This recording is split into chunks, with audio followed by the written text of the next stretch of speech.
साथियों नमस्कार।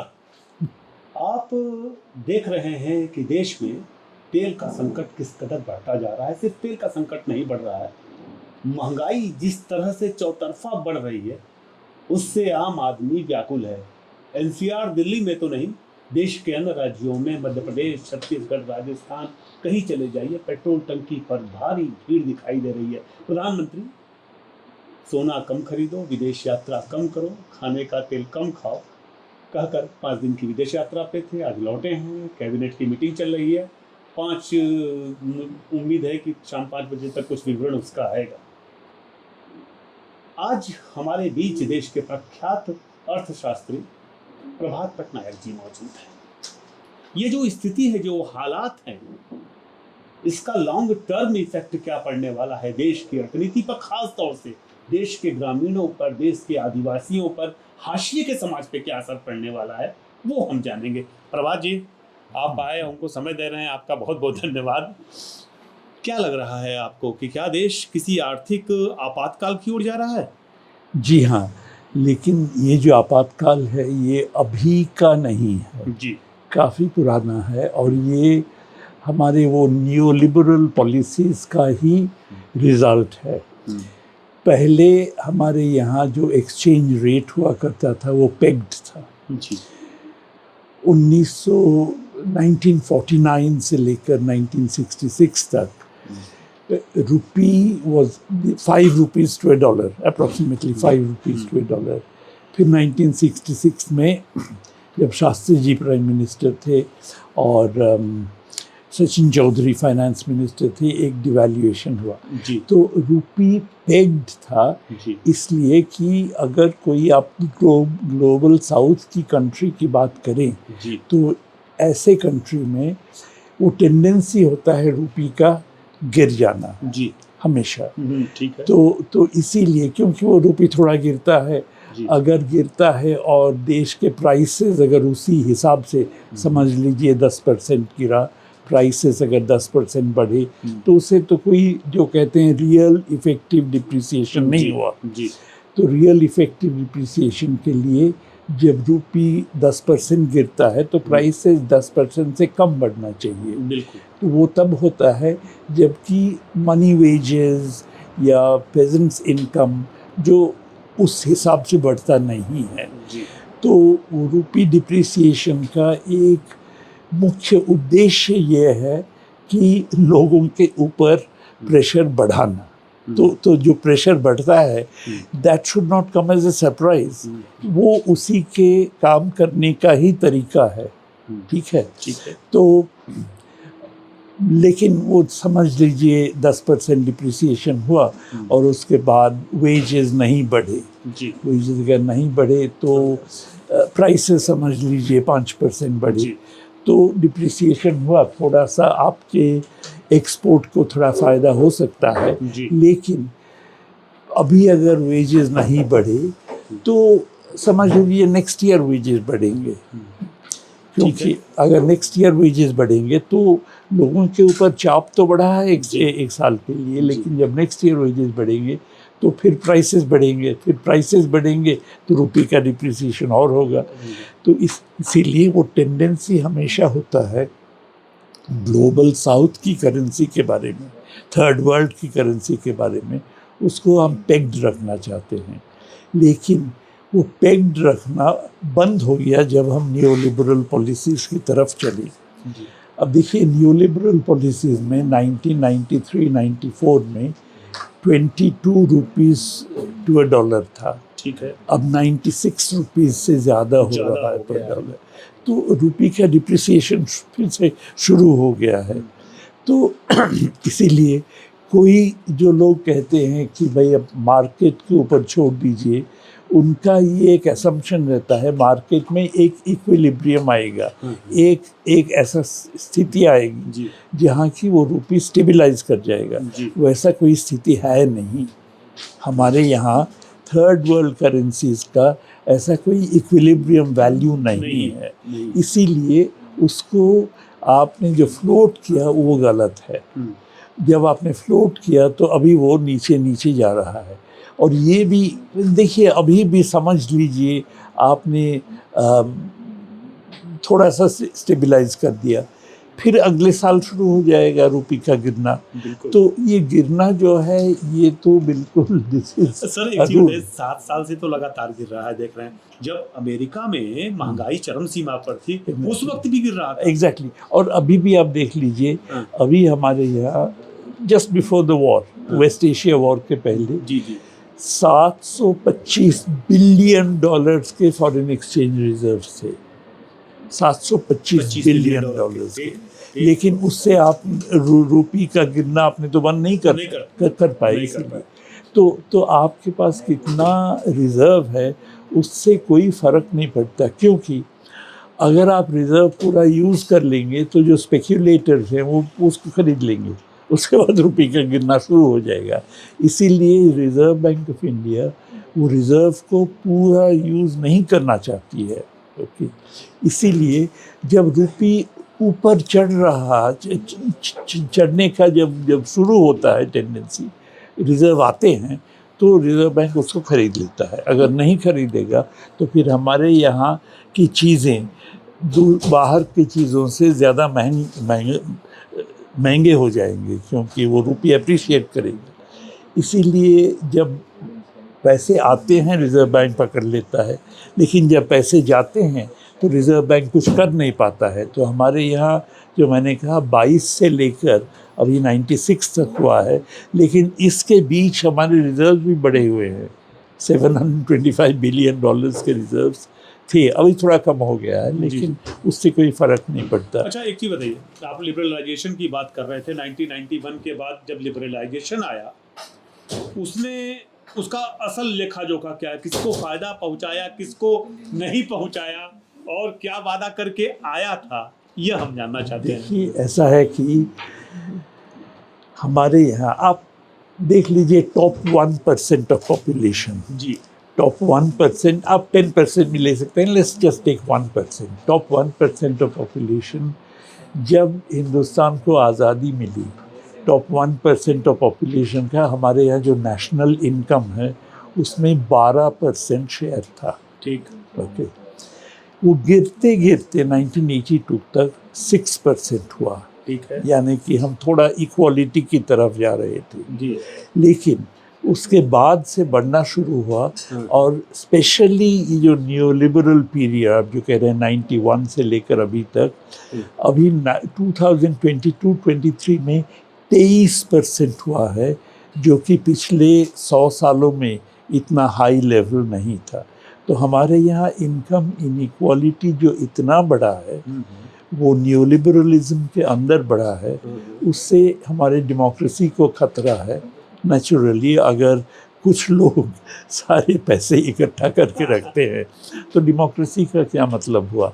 तो इसीलिए ये जो पीरियड है, इस पीरियड में जो रईस लोग हैं, जो रिच लोग हैं, उनके हाथों में ज़्यादा पैसे आए हैं। ओके, अभी मेरी वाइफ जो मेरी कलीग है, उन्होंने एक किताब लिखी है एक्सप्लोरिंग द पॉवर्टी क्वेश्चन। उस किताब में उन्होंने कहा कि डेटा देखकर, हमारे यहाँ ऑफिशियल डेटा देखकर 1993-4 और 2011-12 के अंदर, 2017-18 के अंदर, आप अगर पॉवर्टी न्यूट्रिशनल नॉर्म से डिफ़ाइन करेंगे कि गांव में किसी को अगर 2200 कैलोरीज पर पर्सन पर डे नहीं मिल रहे हैं तो वो गरीब है। शहर में किसी को अगर 2100 कैलोरीज पर पर्सन पर डे नहीं मिल रहे हैं तो वो गरीब है। ये प्लानिंग कमीशन का था 1973-74 में, जब देश में पॉवर्टी स्टडी शुरू हुए। प्लानिंग कमीशन का ये था क्राइटेरियन, तो ये हमने कोई अपना क्राइटेरियन नहीं लगाया। बिल्कुल बिल्कुल। इस क्राइटेरियन से 1993-4 में रूरल पॉवर्टी 58% था ऑफ द पॉपुलेशन। 2011 में बढ़ के 68% हुआ और 2017-18 में 80% हुआ। अब ऐसा है कि उसके बाद 80% जब हुआ, सरकार ने वो डेटा वापस ले लिया और वो way of estimating, way of collecting data बदल दिया। इसीलिए बाद के फिगर्स कंपेरेबल नहीं हैं। तो सिमिलरली अर्बन एरियाज़ में 57% था 1993-4 में, 65% हुआ 2011-12 के। तो गरीबी बढ़ रही है, सिर्फ इनइक्वालिटी की बात नहीं है, गरीबी बढ़ रही है। तो ये जो आप गरीबी कम से कम defined by the pen commission, बिल्कुल बिल्कुल। तो आप देखिए, तो ये जो this is basically what neoliberalism के अंदर यही हुआ है। बहुत इनइक्वालिटी बढ़ा है, गरीबी भी बढ़ी है, और कुछ जो रिच लोग हैं उनके हाथ में पैसे वो आ ज़्यादा अमीर होते चले गए। जी हाँ। हुआ है किसानों से, जो किसानों की समस्या हिंदुस्तान की नई नहीं है, बहुत पुरानी है। आपको क्या लगता है इसमें देसी वजहें कितनी हैं, कर्जा और व्यापार की शर्तें, विदेशी वजहें जैसे WTO हुआ, अंतर्राष्ट्रीय बाजार की शर्तें, अभी ट्रेड एग्रीमेंट किया अमेरिका के साथ? हाँ, वो जो नहीं, जो कारण है, वो किसानों की समस्या का कारण है, वो बदलते गए हैं। पहले क्या था, इंडिपेंडेंस के बाद 1950s में हम कहते थे कि लैंडलॉर्ड के एक्सप्लॉइटेशन, ज़मींदारों का एक्सप्लॉइटेशन, जी जी। जोतदार, ज़मींदार, आप जो भी कहें, क्योंकि गांव में वही ब्रिटिश ये टाइम से, कॉलोनियल टाइम से गांव को वही डोमिनेट करते थे। ओके, जागीरदार, जमींदार, सही है। तो हमारा डिमांड था कि भाई आप लैंड रिफॉर्म करिए, लैंड रीडिस्ट्रीब्यूट करिए। बिल्कुल बिल्कुल। लेकिन अभी क्या हुआ है, अभी जब नियोलिबरलिज्म हुआ है, जी। तो हमारे यहाँ, वो आपने जैसे कहा WTO के अंदर एग्रीकल्चर को सरकार चाहती है, WTO चाहता है और अमेरिकन्स चाहते हैं कि हमारे यहाँ जो पॉलिसीज़ थे, procurement price, minimum support price, जी। इन पॉलिसीज़ को बंद कर दीजिए। ओके, आप जो फूड डिस्ट्रीब्यूशन, आपका जो public distribution system in food grain से, इसको बंद कर दीजिए। अगर आपको गरीबों को कुछ हेल्प देना है तो उनको कैश पकड़ा दीजिए। जी। ओके, उनको खाना मत दीजिए। तो सरकार जो फूड कॉरपोरेशन ऑफ इंडिया खाना प्रोक्योर करके बांटता है, जी। उसको बंद कर दीजिए, क्योंकि ये फ्री मार्केट के खिलाफ है, WTO के खिलाफ है, नियोलिबरलिज्म के खिलाफ है। तो अगर हम वो करेंगे तो अच्छा, वो ऑलरेडी हमारे यहाँ जो कैश क्रॉप्स है, कैश क्रॉप से सरकार का जो मदद हट गया है। यानी कि अभी आपने वो जो पेजेंट सुसाइड्स होते हैं, कॉटन वगैरह के पेजेंट्स, कैश क्रॉप से सरकार ने वो जो सपोर्ट प्राइस वगैरह हटा दिया। यानी कि वो सपोर्ट प्राइस है लेकिन वो लागू नहीं करते हैं। तो कैश क्रॉप से सरकार का सपोर्ट हटा दिया गया, इसीलिए जब वो प्राइसेस क्रैश करते हैं, वो किसान अपना डेट चुका नहीं सकते जो उधार लिया, तो इसलिए वो सुसाइड करते हैं।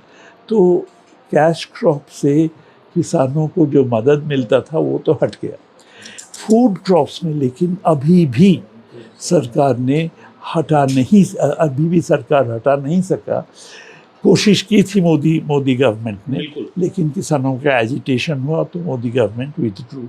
तो यानी कि अभी भी पूरी तरह से WTO का जो होना चाहिए WTO के अंदर, वो हमारे यहाँ लागू नहीं हुआ किसानों की लड़ाई के कारण। ओके, अगर वो लागू होगा तो फिर हमारे यहाँ फूड ग्रेन्स में भी प्राइसेस बढ़ेंगे, घटेंगे, कुछ भी हो सकता है। तो फैमिन हो सकता है, क्योंकि अगर आप फूड ग्रेन प्राइसेस बढ़ गए तो जैसे अंग्रेज़ों के ज़माने में हुआ करता था, इसी तरह से अकाल भी हो सकता है। तो अब ऐसा है कि सरकार अभी भी कोशिश कर रही है कि किसानों को ये जो सपोर्ट सिस्टम से हटा दिया जाए, लेकिन अभी तक पूरा हटा नहीं पाया है सरकार ने। लेकिन इसीलिए अभी जो हम कहते हैं, अभी जो मेन कॉन्ट्रडिक्शन है, वो कॉन्ट्रडिक्शन सिर्फ वो ज़मींदारों के खिलाफ नहीं है। वो कॉन्ट्रडिक्शन अभी साम्राज्यवाद कहिए, अमेरिकन कहिए, WTO, ये कॉन्ट्रडिक्शन शिफ्ट किया हुआ है।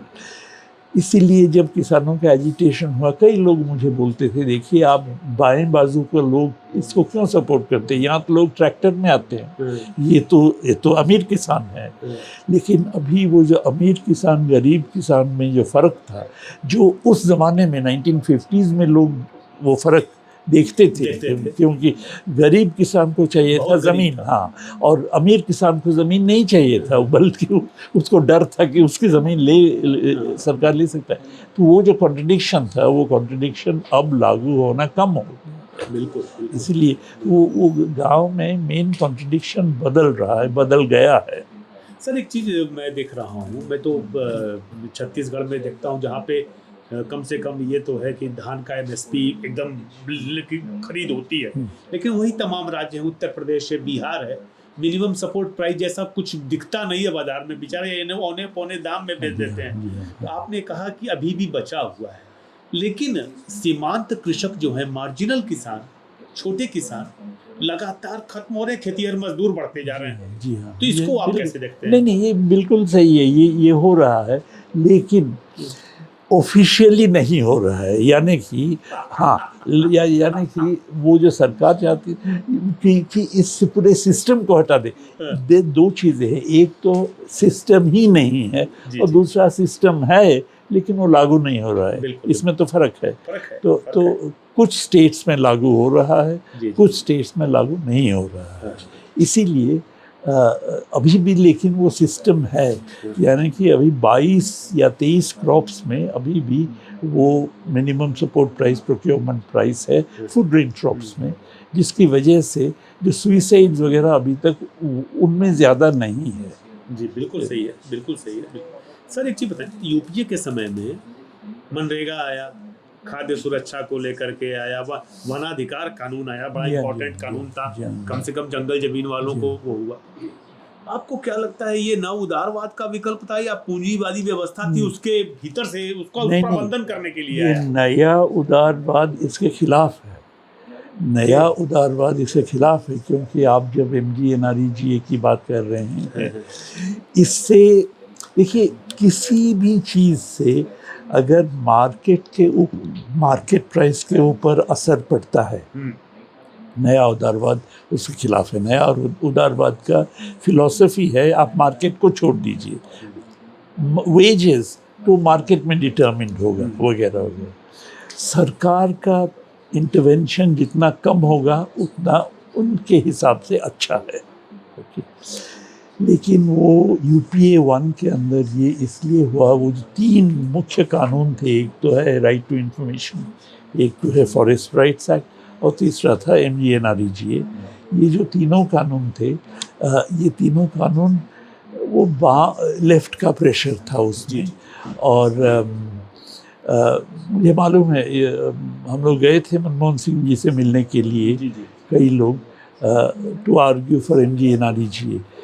MGNREGA के पक्ष में सरकार के ज़्यादा लोग नहीं थे, बल्कि जो लोग जो लोग न्यूलिबरलिज्म को मानते हैं वो लोग इसको अपोज करते थे। अच्छा, हाँ, कितने लोग थे सर? ज़्यादा लोग थे? नहीं, कम लोग थे? ये तो हमने गिना नहीं, लेकिन मैं कह रहा हूँ इंटेलेक्चुअल टेंडेंसी। अच्छा, सरकार के अंदर एक इंटेलेक्चुअल टेंडेंसी था कि भाई ये सब खराब है, आप मार्केट को छोड़ दीजिए, न्यूलिबरलिज्म को हमने अपनाया है, अब उसको रहने दीजिए, उसमें जितना ग्रोथ होगा, फिर उसका ट्रिकल डाउन होगा गरीबों के ऊपर, आप ऐसा इंटरवीन मत कीजिए। लेकिन सरकार के अंदर एक दूसरा टेंडेंसी है, सोनिया गांधी, उन्होंने वो क्या एडवाइजरी काउंसिल बनाया था, तो उसका टेंडेंसी था कि नहीं आप इंटरवीन कीजिए, और वो टेंडेंसी बाहर से बाएं लोगों का भी सपोर्ट था, लेफ्ट सपोर्ट के ऊपर तो वो सरकार एग्जैक्टली। तो ये सब मिलाकर उस ज़माने में ये तीनों कानून, जो बहुत इम्पोर्टेंट कानून है, तीनों कानून लागू हुए थे। सर 2016 में नोटबंदी आई, 86% मुद्रा जो थी वो चलन से बाहर हो गई। आप बड़े प्रबल आलोचक थे, हम जानना चाहते हैं उसकी असली आर्थिक कीमत देश ने क्या चुकाई? पॉलिटिकल जवाब नहीं, बिल्कुल हम स्ट्रेट जानना चाहते हैं कि उसकी कीमत क्या चुकाया हमारे देश में। देखिए, पहली बात तो ये है कि मैक्सिमम परसेंटेज। आप उस ज़माने में क्या आर्ग्यूमेंट था कि भाई लोग ब्लैक मनी को सूटकेस में रखते हैं, हाँ, अगर आप इसको डीमोनेटाइज कर दें तो या तो वो ख़त्म हो जाएगा, नहीं तो उसको बैंक में चेंज करने के लिए लोग लाएंगे। जब लाएंगे हम पूछेंगे भाई ये पैसे आपके पास कहाँ से आए। तो 99% लोग पैसे वापस लेने आ गए, यानी कि उसका तो कोई भी असर नहीं हुआ। देयर वाज नो डीमोनेटाइजेशन का कोई भी असर नहीं हुआ, कोई black money did not gate incapacitated. Okay, दूसरी बात यह है कि आपने कहा नहीं वो जो तो 99% आपने लोगों से पूछा तो एक भी केस में कोई इंक्वायरी होकर आपने पैसे कहाँ से लाए ये सवाल भी नहीं उठाया गया। तो यानी कि it was a complete waste. Okay, और इसका जो आप कह रहे हैं चुकाना पड़ा, कई लोग उससे उनकी जान गई, कई लोग वो रात के 3 बजे से लेकर बैंक के बाहर उन्होंने क्यों किया वगैरह वगैरह। इट वाज ग्रेट इनकन्वीनियंस, लेकिन उसका economic effect on the economy in terms of catching hold of black money was zero, क्योंकि आई थिंक उसका जो थियरी था वो भी गलत था।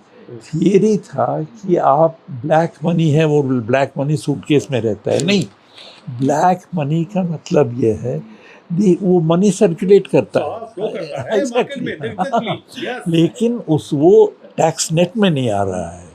तो लेकिन that money is flowing, that money is sustaining activity. तो ये जो गलत था वो हिंदी फिल्म का तरीका वो सूटकेस में ही बंद रहता है। ये जो मोदी जी के दिमाग में ये जो आइडिया था ये गलत था।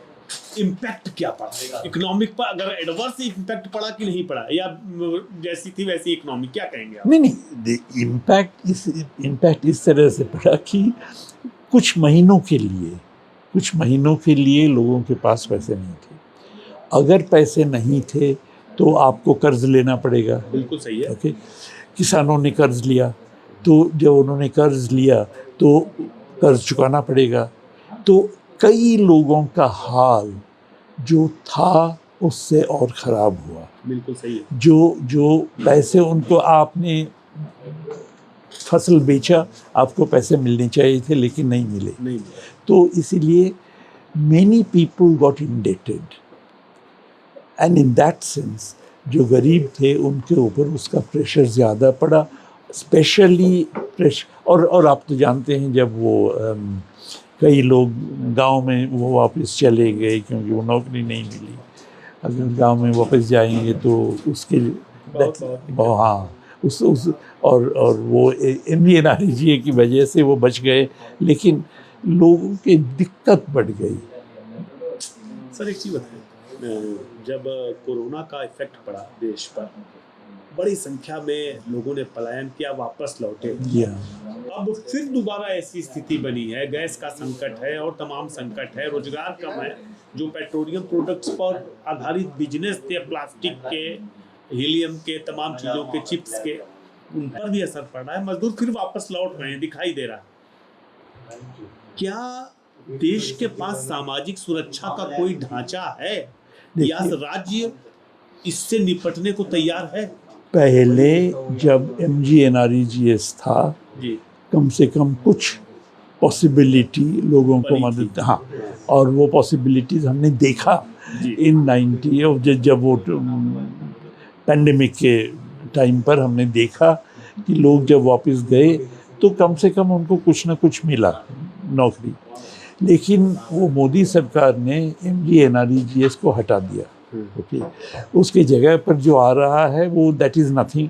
इनफैक्ट आप देखिए 2025-26 में जितना खर्चा हुआ है MGNREGA के अंदर वो कम है कंपेयर टू 2024-25। ओके, रजिस्ट्रेशन ज़्यादा है, हाँ रजिस्ट्रेशन ज़्यादा है लेकिन खर्चा कम है, यानी कि सरकार उसको खात्मा ही कर रही है। तो इसीलिए जो थोड़ा बहुत लोगों को सपोर्ट मिलता था वो अब मिलने वाला नहीं है। तो इसलिए बहुत मुश्किल है। सरकार का ये कहना है, सरकारी लोगों का ये कहना है कि नहीं, हम इसी जब वो MGNRE की जगह पर जो वो नया लॉ आया है तो उस लॉ में कहा गया है कि भाई हम प्रायोरिटी एरियाज़ में इसको चलाएंगे। तो कई लोगों ने कहा कि तो it has stop being a universal right. तो सरकारी लोगों ने कहा नहीं, ये यूनिवर्सल चलेगा। लेकिन वो क्या चलेगा क्या नहीं चलेगा हमें अभी तो नहीं बता सकते हैं। लेकिन एक्सपेंडिचर ऑलरेडी कम हुआ है ऑन MGNREGS। अभी तो नया लॉ तो अभी बनने वाला है। जयराम जी की क्या ले आए। हाँ। अच्छा, दूसरी बात यह है कि अभी जो एक्सपेंडिचर है वो सेंट्रल गवर्नमेंट 60%, स्टेट गवर्नमेंट 40%।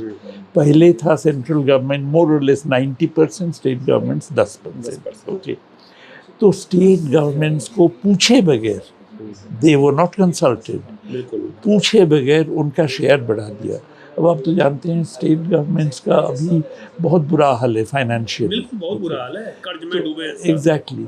तो इसीलिए अभी अगर स्टेट गवर्नमेंट्स के ऊपर ज़्यादा प्रेशर पड़े कि भाई MGNREGS आप अपना स्टेट में चलाना चाहते हैं तो 40% पैसे इसके दीजिए, तो वो नहीं दे पाएंगे। तो इसीलिए ये MGNREGS को ख़त्म करने का एक नया तरीका है। तो आप ख़त्म भी कर देंगे और कहेंगे क्यों ख़त्म हुआ, कि सरकार वो स्टेट गवर्नमेंट के पास पैसे नहीं है। तो आप ब्लेम करेंगे उनको लेकिन ख़त्म करेंगे सिस्टम को। सर 2014 से 21 के बीच जो पेट्रोलियम प्रोडक्ट्स की कीमतें थी पूरे विश्व में धाराशायी रही। भारत के लिए तो बड़े लाभ की स्थिति थी, लेकिन इस लाभ का पैमाना क्या था हम ये जानना चाहते हैं। और भारतीयों को जो लाभ देना था, हाँ, उसको लाभ देने के बजाय लोगों ने किया क्या पैसे का, ये समस्या पर है। नहीं, ऐसा है कि वो जब टिपिकली क्या करते हैं, जब वो जब उनका प्रॉफिट बढ़ता है तो वो प्राइस कम नहीं करते, यानी कि प्राइस को वहीं रहते। लेकिन जब इंटरनेशनल प्राइस बढ़ता है तो प्राइस को बढ़ा देते हैं।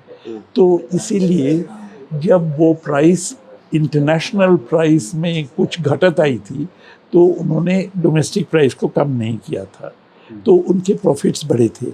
लेकिन अभी वो ऑपोजिट सिचुएशन है, तो ऑपोजिट सिचुएशन जो है वो प्राइस को बढ़ाना चाहते हैं। लेकिन मैं कहूँगा ये जो प्राइस बढ़ाना ये गलत है। मैं आपको एक एग्जांपल देता हूँ। समझ लीजिए आपका इंटरनेशनल प्राइस 10% बढ़ा, ठीक। अगर आप डोमेस्टिक प्राइस 10% बढ़ाएंगे तो जो पेट्रोलियम प्रोडक्ट्स का जो डिमांड है उसको लोग कहते हैं in elastic price, in elastic, यानी कि 10% आप अगर बढ़ाया आपने तो वो 10% उनका डिमांड घटता नहीं है, डिमांड 5%, 2%, 3% घटेगा। ओके, तो यानी कि उसके ऊपर खर्चा लोगों का ज़्यादा होता है ना।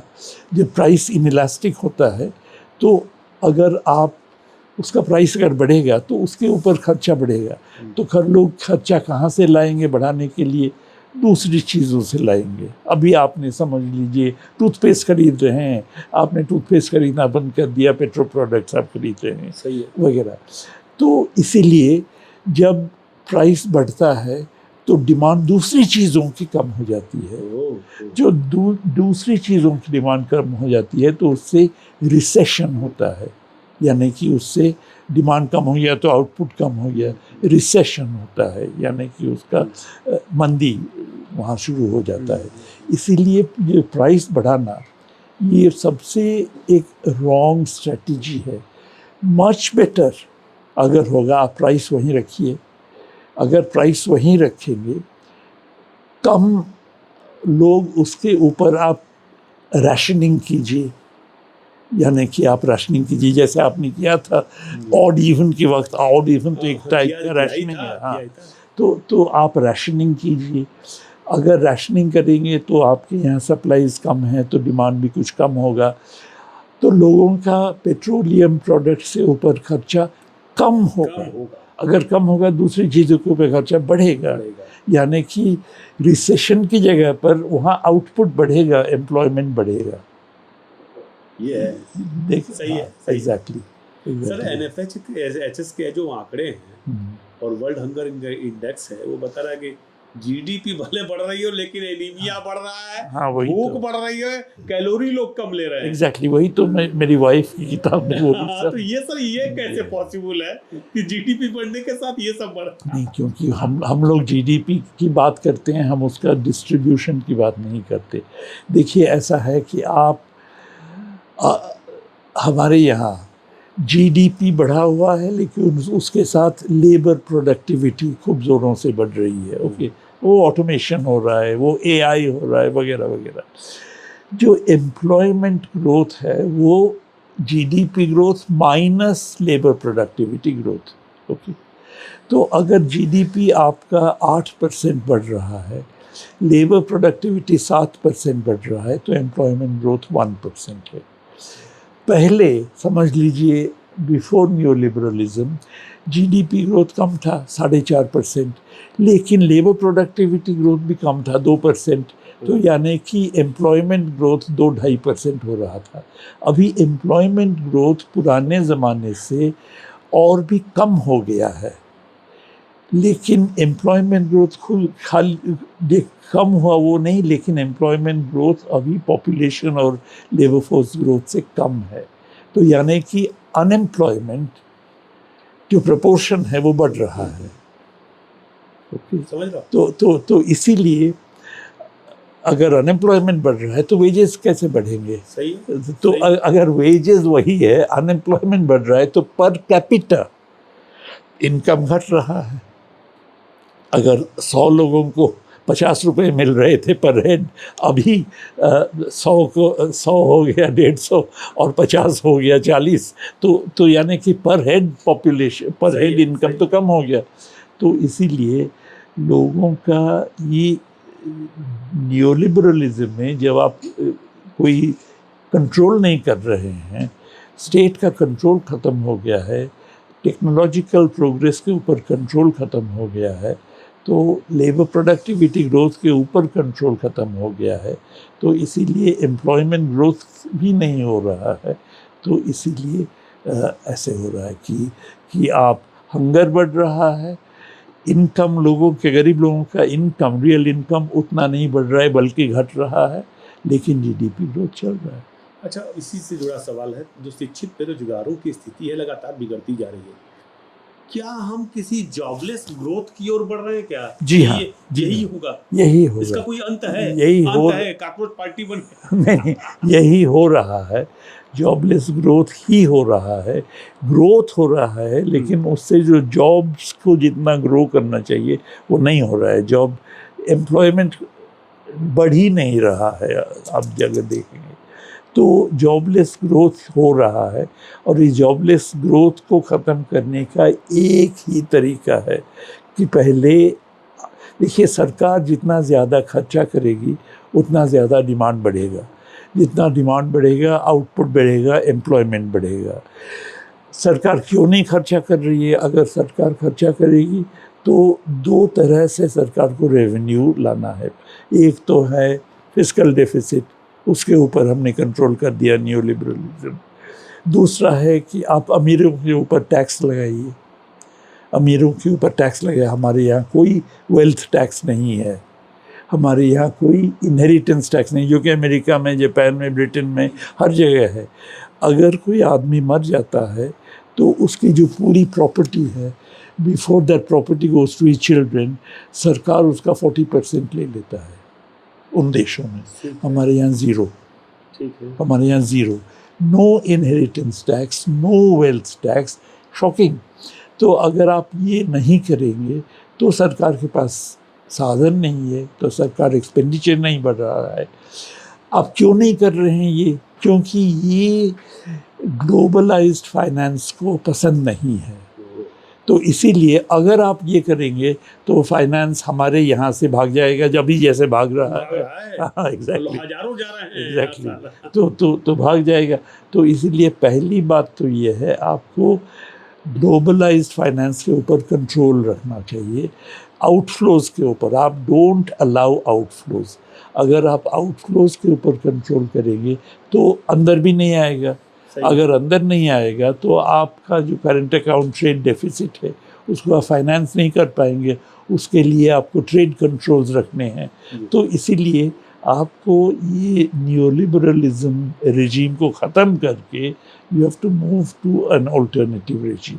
कितनी अच्छी बात कह रहे हैं सर। आप निराश नहीं होते, हमेशा आप कहते हैं कि एक विकल्प संभव है। जी हाँ। अच्छा, मान लीजिए अगर सार्वजनिक क्षेत्र को फिर से हमको करना हो, स्थापित करना हो, और फिर से कृषि संकट को खत्म करना हो, कोई सत्ता ऐसी है जो कृषि संकट खत्म करना चाहती है, सार्वजनिक क्षेत्र को फिर से स्थापित करना चाहती है, गैर बराबरी को खत्म करना चाहती है, तो उसके लिए कौन सी राजनीतिक और आर्थिक बाधाएं होंगी? देखिए, उसके लिए जैसे हमारे यहाँ पहले सिस्टम था, वो सिस्टम को कुछ हिसाब से लाना पड़ेगा वापस। यानी कि आपको ट्रेड कंट्रोल्स रखना है, आपको कैपिटल अकाउंट कंट्रोल्स रखने हैं, जैसे कि पैसे लोग जब मर्जी निकाल नहीं सकते हैं।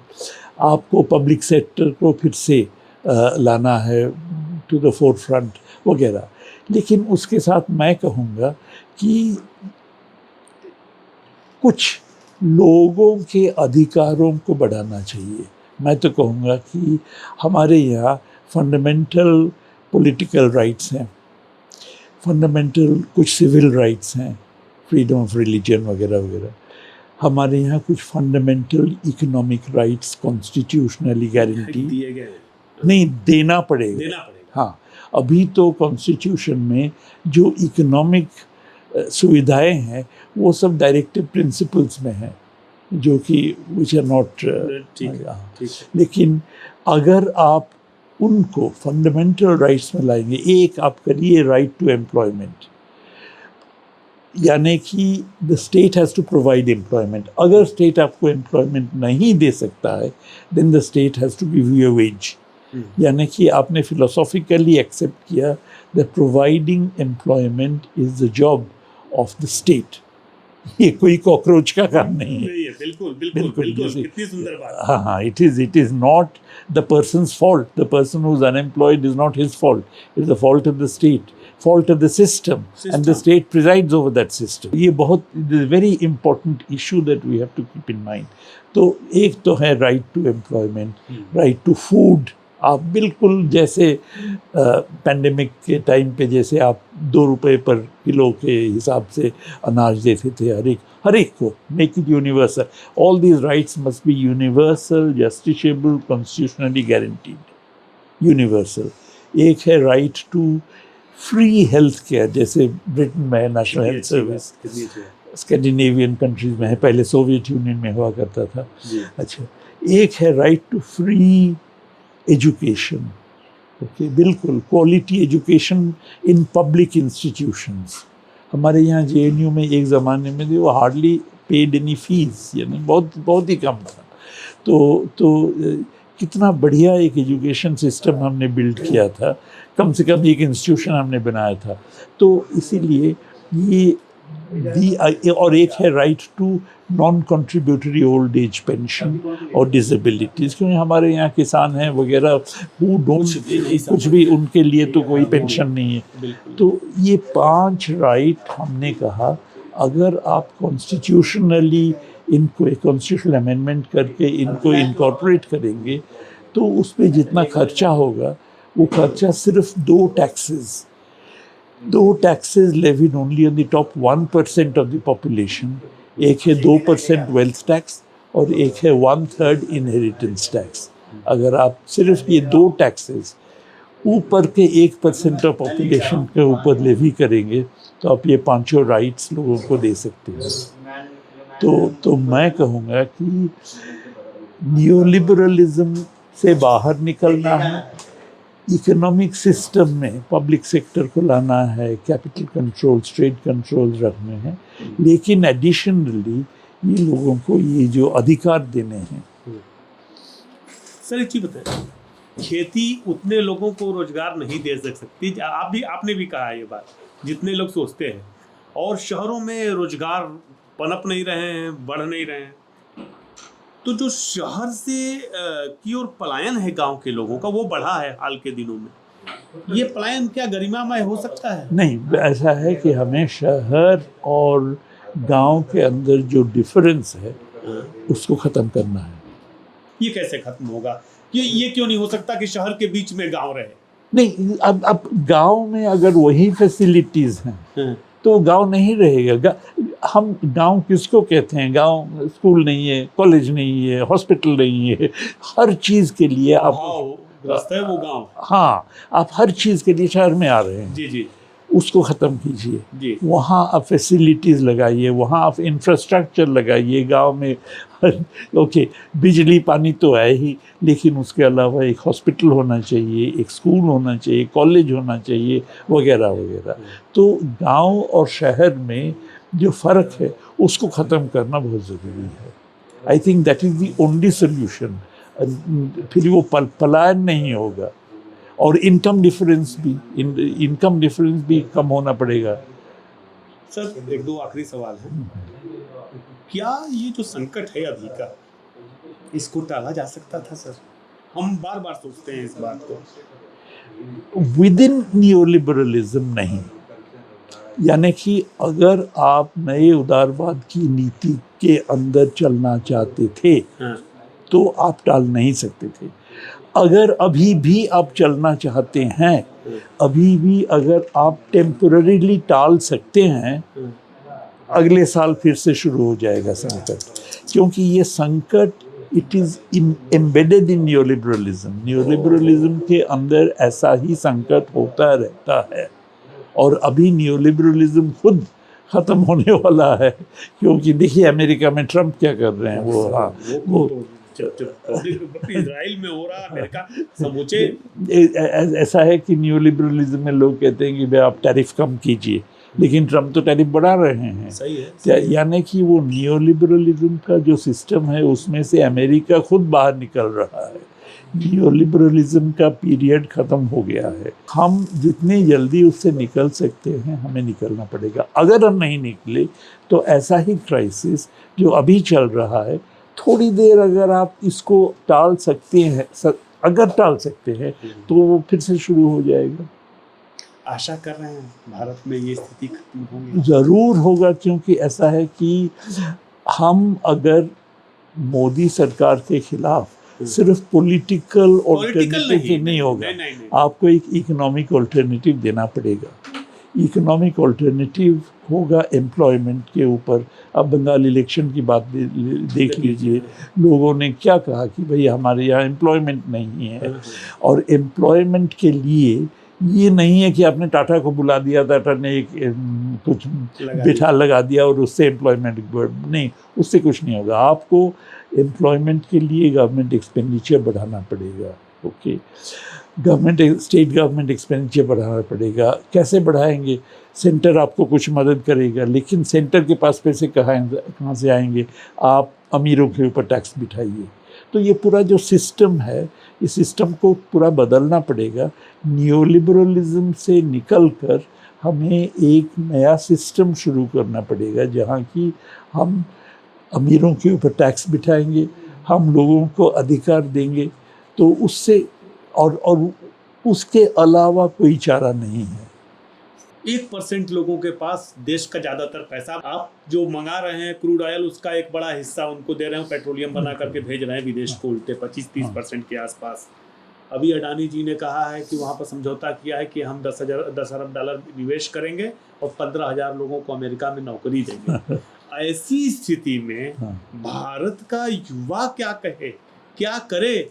उसे तो इस जो इकोनॉमिक्स है उसकी समझ नहीं, उसको तो ये मालूम है कि हमको रोजगार मिल जाए, हमारा घर चल जाए।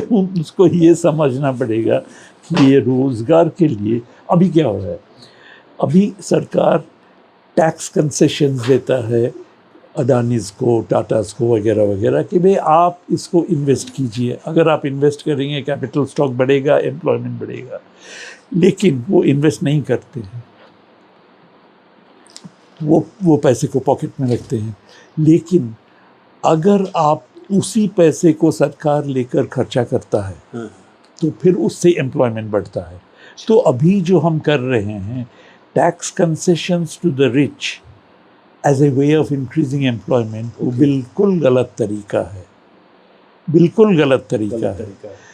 अगर अडानी को इन्वेस्टमेंट प्रॉफिटेबल है, अडानी इन्वेस्ट करेंगे, आप उनको टैक्स कंसेशन दीजिए नहीं दीजिए, अडानी इन्वेस्ट करेंगे अगर उनके लिए प्रॉफिटेबल है तो इसीलिए ये जो tax concessions to the rich, that is a completely bogus idea. Okay, उसी से सरकार के पास कम पैसे होते हैं, खर्चा कम होता है, अनएम्प्लॉयमेंट ज़्यादा होता है। तो हमें ये पूरा ढांचा बदलना पड़ेगा। दर्शकों, 45 डिग्री का टेम्परेचर है, प्रभात जी निराश नहीं है इस स्थिति में, और उनकी जो आशा है वो हम सबकी आशा है, और जो कह रहे हैं कि देश की स्थिति बदल सकती है, इन आर्थिक चुनौतियों से हम निकल सकते हैं, तो निश्चित तौर पे निकल सकते हैं। प्रभात जी, आपने समय दिया और इस भीषण गर्मी में समय दिया, आपका बहुत बहुत धन्यवाद। Thank you. देश दुनिया की रखी खबर हर रोज हर शाम कानो कान सुनते रहें द लेंस पॉडकास्ट। रहे अपडेट लेंस के साथ।